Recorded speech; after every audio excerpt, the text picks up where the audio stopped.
Hello, everybody. This is Full Time Devils. This is the West Brom preview. I'm delighted to be joined by Jay, Manchester reporter, Paul from Rantcast, and Mo from Squawka, and we're going to get straight into it. Zlatan and Pogba brought a lot of promise when we signed them, and it seems like everyone who watches Match of the Day and not actually watches 90 minutes of football thinks that they flopped. Mo, please tell the people why they're wrong. People, you're so wrong. This is Paul Pogba, right? Arrived at Man United after a full summer of football at the Euros. Ended in disappointment, obviously. And then he went on a holiday and he spent a lot of time doing kickboxing, all that sort of stuff. We saw him on the videos. It was great, he kept in shape, but that's not pre-season training. And when he came to United on the last day of the window, he had done no pre-season training. And what he did was, during the first few weeks of the regular season, he was doing his pre-season. Everyone else was in their rhythm. He was not in his rhythm. He didn't know any of his teammates except Jesse Lingard, obviously, and the other players that he knew from the youth setup. He was feeding his way back into things. Zlatan Ibrahimovic is 35 years old. He's just going to have moments of form where he's just like, and then otherwise. But this is a veteran guy. We all remember Paul Scholes, Ryan Giggs. They weren't at it every single game. Zlatan is remarkably consistent. He's already scored more goals than I think any Man United player since the start of last season, apart from Martial. Like, it's ridiculous. This guy is a goal machine. And Pogba, now look at him. The guy is running the show. In the last, since just before the Leicester game, he's 7th in the Premier League for chances created. He's created 24 key passes, 2 assists. And he'd have way more assists if Zlatan could actually finish, of course, against Burnley. No, there's no question about it. These two are absolute world beaters, and Man United are very lucky to have them. Paul, what do you reckon? I think that Pogba's been exceptional quite often already this season. I think if you look at our Europa League campaign, he's statistically man of the match in 3 out of the 4 wins. He was amazing in his first game against Southampton. It's one of the best midfield performances I've seen at Old Trafford for years and years and years. And then, as Mo says, the fact that he hadn't had a massive pre-season makes a huge difference at that point. And yeah, last night he was outstanding, but not. It's in no way a surprise. I think one of the BT Sport commentators said that was the best performance he's put in the United shirt. I'm not convinced that's true. Think back to the game against Leicester, the Feyenoord game at home. The Fenerbahce game at home. He's been outstanding a few times. He's just an incredible player, isn't he? Jay, what do you reckon? Are the reputations preceding them, and was people expecting them to go on some sort of unrealistic FIFA-style tear? What do you think the cause of it all was? Yeah, I think that's exactly it, Howson. You look, going back to that game against Southampton, I don't think it was the best midfield performance I've seen for years, if I'm honest. I thought it was a good performance. But if you look at the extremes, I remember getting home from the game, going onto Twitter and seeing his first touch was a bad one, and fans from other teams were saying, oh, he's a waste of money. And then at the end of the game, when he'd had a good game, people were saying, he's an £89 million bargain. It's like extremes, there's no middle ground. If he plays okay, he's amazing, and if he isn't amazing, then he's terrible. And I think part of the problem is with Pogba, because we paid so much for him, the expectation's so high. If he does the simple things, people start moaning about that. They expect him to do something special, and if he tries to do something special and it doesn't come off, people moan. He's almost damned if he does, damned if he doesn't. But I think he's slowly filling into the role. I think he's helped massively by having Michael Carrick and Ander Herrera sort of filling in the defensive midfield duties, letting him roam around the pitch, do what he wants to do, not playing off the striker necessarily, but being a bit more box to box, letting him sort of get involved. And he's been pretty, I wouldn't say he's been outstanding, but he's been very good lately. And as for Ibrahimovic, we know his class. Again, it's the same old thing. If he has a bad game, rival fans are jumping on the bandwagon, mentioning his age, mentioning the fact that, he's been, people were saying, he's been at PSG like he's been on holiday. Like, he's been at PSG for 4 years, so that doesn't count. And you think he's been playing in a good league, in the Champions League. What are you on about? Scoring loads of goals. So, yeah, we know what they're capable of. They're beginning to shine, and I think the system is helping them. I think Mourinho's got the right system, especially in midfield, and that's why we're seeing Pogba shine. And when you've got someone like, I know Mkhitaryan didn't play last night, but when he's playing, Mata, that's always going to bring out the best in any striker. You bring up PSG. That's a great example. Everyone says, PSG, it doesn't count. PSG are not doing well right now without Zlatan. They're struggling. We took it as a foregone they were going to win Ligue 1 because they had Zlatan Ibrahimovic. That's why they dominated Ligue 1 like they did. That's why Ligue 1 is not the best league in the world. It's not even the second or third best league in the world, but it's a good league. Then PSG made it look a joke because Zlatan was so good. He scored 50 goals last season in all competitions. He was ridiculous for them. And look at him without him this season. They've still got Cavani, great goal scorer. It's not the same. They're not dominating the same. Nice top of the league. You know, it's not an easy league to win, but it's not the hardest league to win. It's a challenge, and Zlatan made it look easy. I mean, look, look, this is my son's Thor, right? This is Zlatan Ibrahimovic. He's God, right? The rest of the Man United, you know, they're all human beings. Or the other Avengers, they got powers. They're pretty powerful. Some of them, Pogba, you know, you could argue he's Iron Man or something. But Zlatan is literally a god, and you know, he's the best. We all know that's your Thor. That's not your Thor. That's your Thor. My son's Thor. Yeah, all right.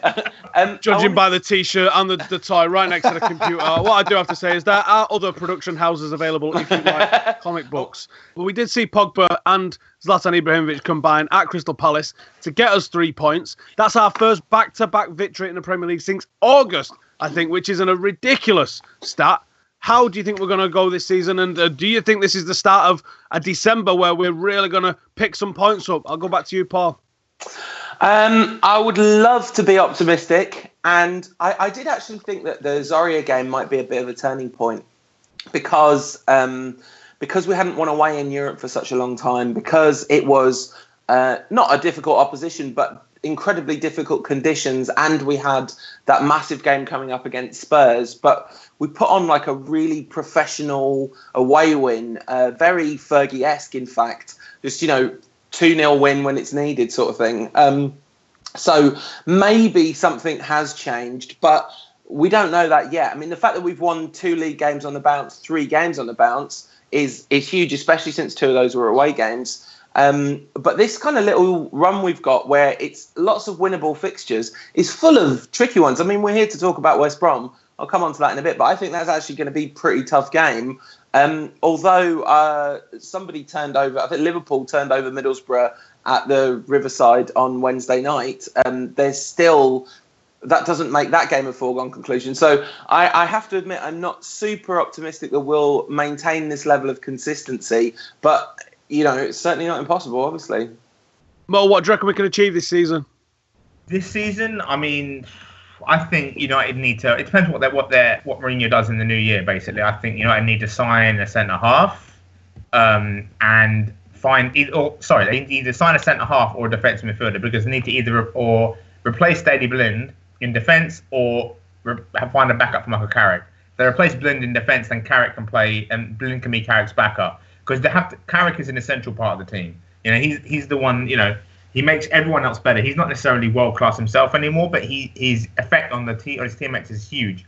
And when he don't you think we have a German fella sitting around doing not much that could replace Carrick and be sort of rotated in and out with him? Maybe 70% Carrick, 30% this German fella that I've never heard of. I agree with you, but we all know how the Portuguese fella feels about the German fella. So, you know, that just being realistic. Don't hate on Rui Faria like that. He's a nice man. He brought Schweinsteiger on. Yeah, just being realistic, that's not going to happen. Although, obviously, if you look at the squad, you're like, well, that's the obvious solution. But it's not going to happen realistically. So, you need to find a backup, because Carrick is an essential thing, but he can only play once a week. Like, he looked kind of tired last night, and this Christmas fixture period is going to be, look, it's winnable games. It's West Brom, it's Sunderland at home, it's Middlesbrough at home, it's West Ham away. That could be tricky, and it always is, Upton Park. Then it's the Reading in the FA Cup. Then it's Hull at home before Liverpool on 15th of January. So they're all winnable games. West Ham away is the only one you'd say is really tricky. But the thing is, Carrick can't play all those games. The last 3 years, Sevilla have shown Europa League is a fantastic way to get into the Champions League. You know, why slog yourself to death trying to get top 4? Win the Europa League. It's winnable. Villarreal and Roma are going to play each other. That's going to eliminate one of the best teams in the competition left. It's winnable. I think United should prioritise the cups and go for maybe a Liverpool treble. How about that? Jay, when we look at what Chelsea have just done, they've just put together a pretty impressive run of 10 wins on the bounce. We see what's ahead of us for United. Do you think we're capable, and do you think we will go on a run that's going to put us right in the mixer in the top 4? Definitely think we're capable, and I think we could do, because if you look at the last sort of 10 games, we've been there and thereabouts in a lot of those games. How many times have we thrown the game away where we should have won it? You know, we could have been on a run like Chelsea have been on, because it's sort of the same old story of let goals lead slip. We haven't taken our chances. The last couple of games, we've been able to dig deep, hold on, like especially against Spurs where we saw some sort of impressive last-minute challenges, and we've been able to put our chances away. Zlatan against Palace the other night, for example. So, yeah, there's no reason why we can't go on a run. And I agree with what Mo was saying about the Europa League. I think that's a competition we can and should be looking to win, because I think, it is a route into the Champions League. I think we can get top 4, but if we don't, that could be the way to get into the Champions League. And also, I think, going back to the Michael Carrick thing, Daley Blind in midfield could work. Fosu Mensah, what's happening with him? Can we not see him back in the side? He's almost a forgotten man. There's options there. And I would personally, I'd wrote off Schweinsteiger, but I'd wrote off Valencia, I'd wrote off Jones, I'd wrote off Rojo. Mourinho has been getting the best out of so many players who, I don't think it's just me that wrote him off, if I'm honest. I think a lot of us had. So I think if we could see Schweinsteiger back in the side, Mourinho could get the best out of him again. I don't know what the situation's like with him. I don't know if that's tenable or not. But there is a player there who could come in and do a job when Michael Carrick can't. As you said, if it's even just 30-70, then that'd work for us. So there's no reason why we can't put a run together. And what we've got to remember is, we talk about teams like City as though they're doing really well. They're not. They've been very up and down. Tottenham, very up and down. Even the Scousers, everyone's going about how wonderful Liverpool are. They've been beaten. They've been dropping points. Well, not a lot of points, but they have dropped points and they have looked vulnerable. So top 4 is definitely there for the taking. And I think it's a sad day if, as a United fan, you sort of sat here in December saying top 4's beyond us. I think it's not that. I think we can do it. I think the game's coming up. The tricky, every game's tricky nowadays. We've seen that. Leicester won the league. Everything's, all bets are off. But you're looking at it, West Brom, Sunderland, Middlesbrough, realistically, I'd expect 9 points from those games. We've played every team that's above us, and only Chelsea really blew us away, where I thought, do you know what? There was not a lot we could do about that there. The City game, we overturned it in the League Cup, and actually in the game itself, if we speak about poor refereeing decisions have been the blight of this season. Well, in the derby, Claudio Bravo arguably should have been sent off, arguably should have been a penalty, and now you're looking at a completely different result in that game there. I'm going to stay with you, Jay. I'm going to ask you, what is your starting 11 against West Brom? Well, it'd be similar to what we saw against Palace. I would stick with Rowe and Jones. I know there's a lot of question marks about Rowe's temperament. He flew in again, 2-footed against Palace, and everyone was like, he should have gone. I think Robbie Savage is still probably ranting about that from what I saw. But defensive partnership's doing well. We've won the last 2 games. I'd stick with it. I would. I think if Valencia's available, I'd play him at right back. Left back has been a bit of a sort of problematic one. I know. I think we've had sort of issues there. Darmian didn't exactly cover himself in glory there. I'd probably go with Daley Blind if he's available at left back. Midfield, I know we were talking about Michael Carrick, can he play the game? I think he can play this game. So I would stick with the midfield 3 of Pogba, Herrera and Carrick. Don't know if Mkhitaryan's going to be back, so I'm going to guess he's not. I'm going to go with the front 3 of Zlatan, Juan Mata, and I'm going to bring Martial back in. I think I was surprised he didn't start Palace, but I think if he's available, I think his pace could cause West Brom lots of problems if he can get at them. I know we all love Johnny Evans and think he's amazing, but I know he was out for the West Brom game against Swansea, but he should be back in against us. And I think if you run at Johnny Evans, you cause him all sorts of problems. And I think Martial, who's been in a rich vein of form recently, could be the key to this game. So that's my 11. Well, what's your 11? I'm going to stick with De Gea in goal, obviously, although he's not really been at his best this season. Valencia comes back in at right back, naturally been absolutely phenomenal, to the surprise of basically everyone. I'm going to stick with Jones and Rojo in midfield because Bailey's taken a knock in 2 of the last 3 games. Just, you don't want to push him too hard. You want to ease him back in. A lot of games coming up and the African Cup of Nations coming up. You don't want him to be broken and then not go to that. He'll miss that. That will frustrate him. So, leave him out of this for now. Leave him on the bench. Rojo and Jones bench. Darmian at left back. I will go with him purely because this is a Tony Pulis side. This is no place for Daley Blind. This is a place for people who can head the ball. All right. Schneiderlin in midfield for Michael Carrick. That's my pick. I mean, Mourinho's not going to do that, but again, Carrick can't play every 3 days. He just can't. And he looked tired against Palace. Pulis as a physical side. Carrick, if there's one thing he struggles with, is physicality. You bring in Schneiderlin as a result. Schneiderlin's a big guy. Or more realistically, it'll be Fellaini, but I don't want to countenance that. Herrera in midfield, obviously Pogba in midfield, no question. Zlatan up front, absolutely no question. Martial left wing, yeah, absolutely. Probably should have played last night, but I guess Mourinho is starting his rotations, so fair enough. And then on the right, I'm going to go with Wayne Rooney. I think he can cross the ball brilliantly still. play him on the right, get him whipping balls and getting him moving into centre. And again, it's a Tony Pulis side. You need guys that can head the ball. Juan Mata, not really very good last night. So, you know, he needs to he can come off the bench and give United a bit of a kick up the backside because there's no Mkhitaryan, obviously. And then Rashford, same thing. Use him as a sub. Put him up front if you need to. You know, don't bring him on as a winger. Rashford's not a winger. But yeah, that's my 11.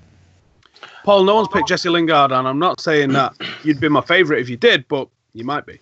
What's yours? I'm not doing this to be your favourite, but I'd play 4-2-3-1 against West Brom. I think that the discussion about who we replace Carrick with, I think you rotate Carrick by slightly tweaking the system and bringing Mata in, and you do it in games where that's going to be effective. This might not be the game to do that because it is a Pulis side and West Brom are in good form. But I think my theory about why Mourinho played such a static attack against Palace was a kind of sign of disrespect. He was just like, we've got Pogba and Zlatan, we'll beat Palace, and I think I would go with.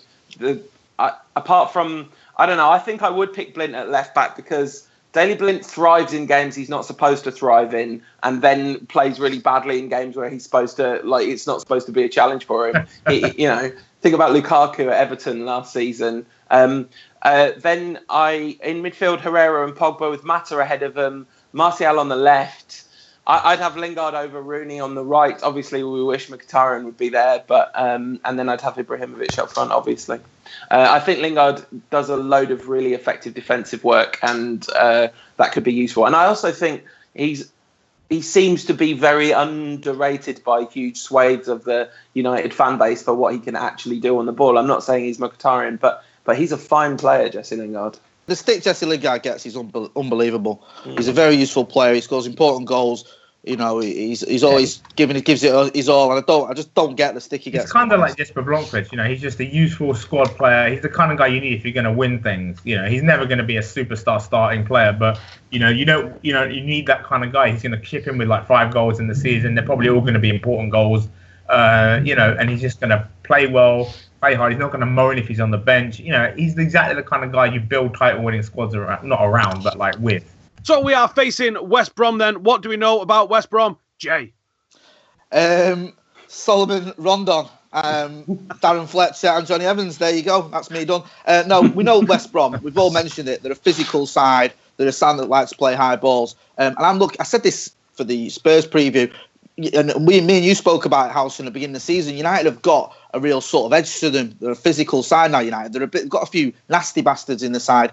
And that's a good thing. And I think we're going to need that against West Brom. I think in the midfield, against the likes of, Claudio Jakob and Darren Fletcher, they can sort of get stuck in. But I think we can do it. I just don't hope Mourinho doesn't overdo it with compensating for their physicality by playing the likes of Fellaini. I don't think we need to go too far. It's going to happen. You mentioned Rondon scoring a hat-trick of headers there. It's the first hat-trick of headers that's been scored in the Premier League since Duncan Ferguson did it in December 1997 for Everton. I was about that for a start. Mo, talk to me about West Brom. West Brom have won their last 3 home games, right? They're in good form. They won 4-0, 3-1, and 3-1. Okay, they are away from home. They're not good. They lost Chelsea, drew with Hull, for God's sake. But they took Chelsea pretty close, though. They did, but ultimately that was just a defensive masterclass from Pulis. Like, it was just like, okay, look, you got to score a worldie to beat us, and of course, then they did score a worldie to beat them. But at home, they're actually a different kind of animal. They're more aggressive. They go forward a lot more. Paul, is anyone that should be looking out for that no one's mentioned? No, the person we should all be looking out for is Darren Fletcher, just so we can, express our heartfelt affection for a true United great. It's funny because we've got Ander Herrera in midfield, and he's sort of like Darren Fletcher, but better. That's sort of a reasonable comparison. He's got the same sort of edge and competitive streak. I think this is going to be an extremely challenging game. That's what I think. I think one of the things that I think we have to watch for is the way we press, because the United's press has been fascinating to watch this season. There are games where he's man marking the opposition defenders on goal kicks, but there's a kind of, you're either playing with a very high defensive line in that situation, or there's this sort of disconnect between the attacking press and the midfield press. And there is there is space to exploit. I think Slaven Bilic talked about that when West Ham got the draw in the league. That once you get past that first press of United, there's a lot of space to exploit, and West Brom are pretty well set up to do that. So I think it's going to be a big, challenging game. But obviously, we've got big game players who are in form, and that's what I think we pin our hopes on. I'm not sure it's that likely that we're going to turn up and absolutely batter West Brom. All right, Paul, I'll stick with you and give me a score prediction. On the podcast this week, I said 1-1. That was before the Palace game. I'm feeling marginally more optimistic now, so I'll go 2-1 United. Jay, what do you reckon? Yeah, I think it'll be a close game. I think there might be a few goals in this one. I'm going to go 3-2 United. Mo, what do you reckon? I'm going to go 3-1 United. Zlatan Ibrahimovic has 8 goals in his last 8 games. I think he's going to score 2, and United will win. Not comfortably, but they'll see it later on thanks to Zlatan, I think. That's what we do. Anyway, thank you to you guys for joining us. Thank you for everybody who is watching. Please get your comments in below. What score do you reckon it's going to be? Do you think we're in for a run? Do you think we're going to hit a road bump at somewhere? And is West Brom likely to be that bump in the road for us? Thank you, everybody, again, for watching. Like, subscribe, comment. We're out of here. See you in a bit.